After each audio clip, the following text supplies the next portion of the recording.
প্রিয় বন্ধুগণ, ইতিহাস আমাদের অনেক কিছু শেখায়, কিন্তু কখনো কখনো এই ইতিহাসকে এমনভাবে উপস্থাপন করা হয় যেন সত্যিটা আমাদের চোখে না পড়ে। অনেক সময় তথাকথিত ইতিহাস কেবল একটি নির্দিষ্ট গোষ্ঠীর স্বার্থ সিদ্ধ করে মাত্র। আমরা কথা বলবো ইউরোপের অন্ধকার যুগ নিয়ে। পশ্চিমা ইতিহাসবিদরা এই সময়কালকে এমনভাবে তুলে ধরেন যেন পুরো পৃথিবীটাই তখন অন্ধকার ডুবেছিল। কিন্তু সত্যিই কি তাই, নাকি এর পেছনে লুকিয়ে আছে অন্য কোনো গল্প?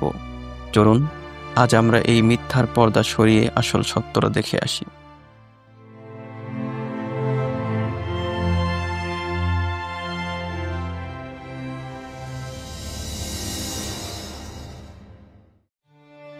সময়টা ছিল 476 খ্রিস্টাব্দ। ইতালির রেভেন্না শহরে অস্ট্রোগথ নেতা ওডোয়াকারের হাতে পরাজিত হলেন পশ্চিম রোমান সম্রাট রোমুলুস অগাস্টুলুস। এই একটি ঘটনাই পশ্চিম রোমান সাম্রাজ্যের চিরতরে পতন ঘটিয়ে দিল, আর এর সাথেই ইউরোপে উন্মোচিত হলো এক অনিশ্চিত অধ্যায়। শুরু হলো এক নতুন যুগ, যাকে আমরা মধ্যযুগ নামে চিনি। এই সময়টা ইউরোপের জন্য মোটেও ভালো ছিল না। ছোট ছোট রাজ্যে বিভক্ত ইউরোপে চলছিল অরাজকতা। বর্বর জাতিগোষ্ঠীগুলোর লাগাতার হামলা, জ্ঞানচর্চার কেন্দ্রগুলো ধ্বংস, অমূল্য পাণ্ডুলিপিগুলো হারিয়ে যাওয়া, সব মিলিয়ে এক বিভীষিকাময় পরিস্থিতি। শিক্ষা প্রতিষ্ঠানগুলো বন্ধ হয়ে গেল, মানুষ হয়ে পড়ল মূর্খ, জ্ঞান বিজ্ঞান শুধু পাদ্রীদের হাতেই কুক্ষিগত হয়ে থাকল। অর্থনৈতিক অবস্থা ছিল আরও করুণ। নগর সভ্যতা ভেঙে পড়ল, বাণিজ্য দুর্বল হয়ে গেল, কৃষি আর দাস বিক্রি ছাড়া আর কোনো অর্থনৈতিক ভিত্তি ছিল না। এ কারণে পশ্চিমা ইতিহাসবিদরা ৫ম থেকে ১০ম শতাব্দী পর্যন্ত সময়কালকে ডার্ক এজ বা অন্ধকার যুগ বলে চিহ্নিত করেছেন। কিন্তু এখানে একটা বড় প্রশ্ন লুকিয়ে আছে, সত্যিই কি তখন পুরো বিশ্ব অন্ধকারে নিমজ্জিত ছিল? উত্তর হলো না, একদমই না। কারণ যখন ইউরোপ এই তথাকথিত অন্ধকার যুগে হাবুডুবু খাচ্ছিল, ঠিক তখনই পৃথিবীর অন্য প্রান্তে প্রাচ্যের বুকে জেগে উঠেছিল এক নতুন সভ্যতা, যার হাতে ছিল বিজ্ঞান, প্রযুক্তি, সাহিত্য, জ্যোতির্বিদ্যা ও দর্শনের প্রদীপ্ত আলো, যা শুধু একটি অঞ্চল নয়, পুরো বিশ্বকে আলোকিত করেছিল। ইতিহাসবিদরা এই সময়কালকে ইসলামিক গোল্ডেন এজ বা ইসলামের স্বর্ণযুগ বলে আখ্যায়িত করেছেন। 750 খ্রিস্টাব্দে আবু আল আব্বাস আস সাফফার নেতৃত্বে শুরু হলো আব্বাসী খেলাফত। তিনি ক্ষমতায় বসে সর্বপ্রথম কুফা নগরীকে রাজধানী বানালেন। তার মৃত্যুর পর খেলাফতের দায়িত্বভার গ্রহণ করলেন তার ভাই আবু জাফর আল মনসুর। 762 খ্রিস্টাব্দে তিনি তৈরি করলেন নতুন একটি শহর, নাম রাখলেন মাদিনাতুস সালাম বা শান্তির নগরী, আমরা যাকে বাগদাদ নামে চিনি। এরপর তিনি বাগদাদকে খেলাফতের রাজধানী ঘোষণা করলেন। ধীরে ধীরে বাগদাদ হয়ে উঠল জ্ঞানের আন্তর্জাতিক কেন্দ্র।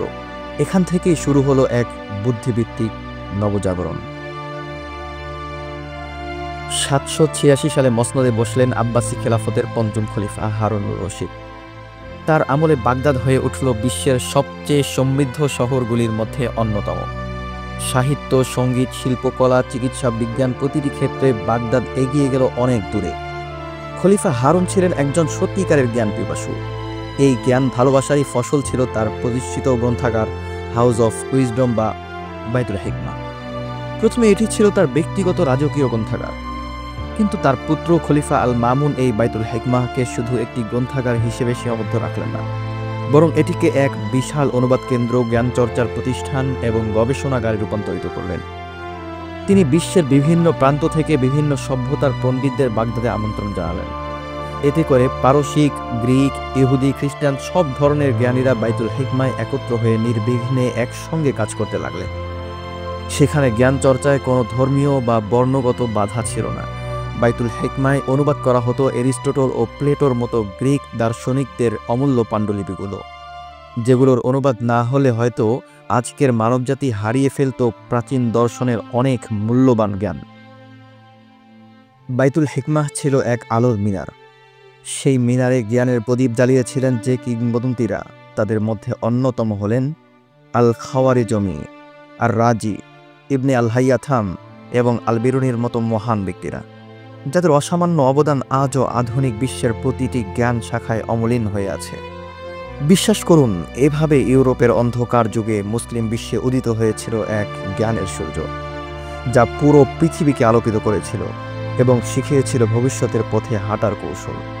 এই সময়কালটি ইউরোপের জন্য হতে পারে অন্ধকার যুগ, কিন্তু মুসলিম বিশ্বের জন্য তা ছিল আলোর ইতিহাসের সোনালী যুগ। আর সেই আলোর ইতিহাসকে আড়াল করতেই ইউরোপিয়ানরা চালিয়েছে এক সচেতন প্রচেষ্টা ও গড়ে তুলেছে ডার্ক এজ নামক এক ঘৃণ্য বর্ণনা কৌশল, যার নিচে চাপা পড়ে গেছে এক দীপ্তিমান ইতিহাস, যা ছিল আমাদের সোনালী যুগ।